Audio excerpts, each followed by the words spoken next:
Olá, cursista! Nos módulos anteriores, abordamos sobre o processo histórico da educação no Brasil, o trabalho do docente e a afetividade, o processo de adoecimento do docente, quando esta afetividade não é bem trabalhada, bem canalizada. E hoje vamos falar de algumas estratégias que podemos utilizar para minimizar esse processo de sofrimento, esse processo de adoecimento. Vocês se lembram que nós vimos que são fatores internos e fatores externos que levam a um processo de adoecimento no docente. Obviamente, não são todos os docentes que vão sofrer dessa síndrome, desse processo de doença relacionado ao trabalho. Isso vai depender da pessoa, de como ela percebe a vida, de como é o seu modo de andar pela vida e de como ela entende todo o seu processo de trabalho. Mas, quando nós temos uma pessoa, um indivíduo que desenvolveu todo esse sofrimento psíquico em função do seu trabalho, em função do seu ambiente de trabalho, em função da sua produção de trabalho e também por conta das suas percepções internas, temos aí instalado o sofrimento, certo? Então, quais são as estratégias que podemos ter diante desse quadro? Podemos fazer algo para minimizar sinais, para minimizar sintomas desse quadro instalado?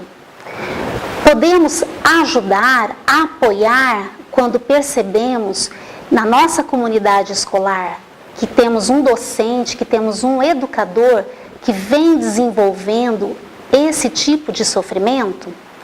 Claro que podemos.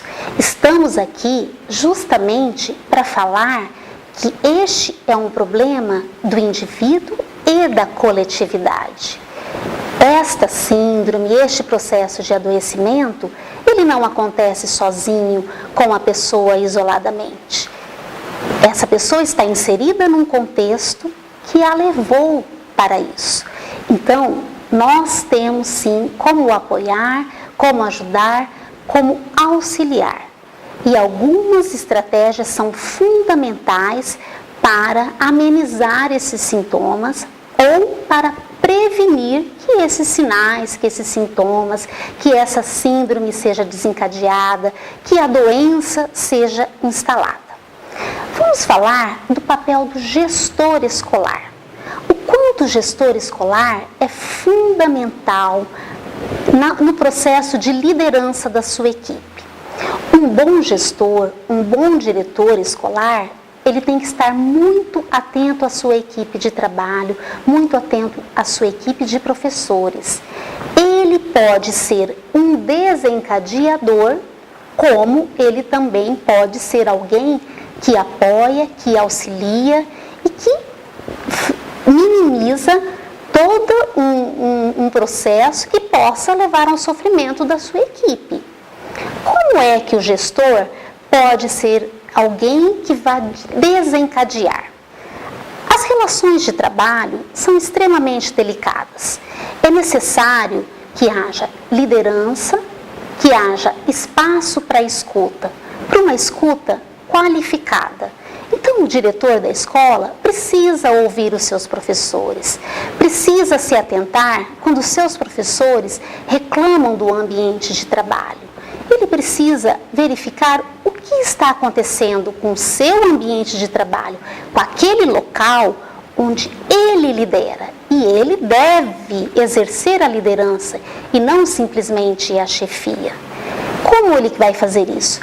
Através de escuta. É preciso colocar as pessoas em roda de conversa. É preciso problematizar as questões do cotidiano. As pessoas não podem sofrer isoladamente, elas precisam trocar, elas precisam compartilhar, porque é no coletivo que nós vamos encontrar soluções para o indivíduo e para o grupo. Então, o gestor escolar tem um papel muito importante na condução desse processo. E verificamos que muitas vezes o professor que está num processo de sofrimento muito grande tem uma relação difícil com sua equipe de trabalho, difícil com a gestão escolar. Então, isso precisa ser cuidado, precisa ser revisto, precisa ser pensado com muita seriedade, com muito carinho. Nós estamos falando desde o início que essa relação é de afetividade e é porque a afetividade está comprometida que vai causar adoecimento físico e psíquico nas pessoas. Então, a afetividade precisa ser discutida, ela precisa ser colocada em pauta. O cotidiano, o dia a dia, precisa sair da sala de aula e ir para uma roda de conversa onde a comunidade escolar participe.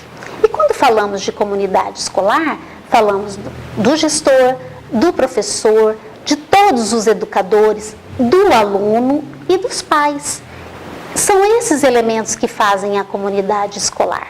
E a comunidade escolar fortalecida, ela pode fortalecer as relações educacionais e ela pode dar um outro contorno para essas situações que hoje nós vemos muito prevalente na nossa educação. Quando o indivíduo perceber que ele já não dá mais conta de lidar com essa situação sozinho, porque esse sofrimento instalado já o incomoda e já o impede de trabalhar feliz com prazer, ele precisa procurar ajuda. O profissional de psicologia, o profissional médico estão aí para isso, para ajudar, para apoiar a pessoa a sair desse processo. Esse é um processo que tem controle, que tem cura. A pessoa precisa querer, mas precisa saber identificar quando algo não vai bem e buscar ajuda, falar com alguém, falar com a direção, falar com a família, falar com um colega de trabalho e buscar uma ajuda profissional para que ela possa sair desse processo tão sofrido. O que não vale é ficar sozinho nessa empreitada. Essa é uma empreitada de todos dessa sociedade.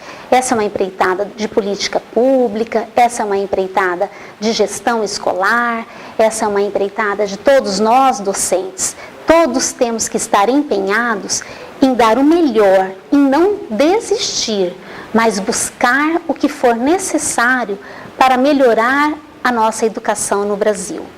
Sem o professor, não tem como. Como eu já disse para vocês, se os professores começarem a adoecer e se isso for um quadro generalizado, nós teremos a falência da educação. E não é isso que a nossa sociedade precisa, não é isso que a sociedade quer. Nós só vamos mudar essa sociedade com a educação de qualidade. Mas para essa educação de qualidade acontecer, temos que ter aquele que é o protagonista desta história em plena saúde física e mental. Lembre-se, esse assunto não se esgota aqui. Consulte o material disponível, envie as dúvidas para a tutoria e até uma próxima oportunidade.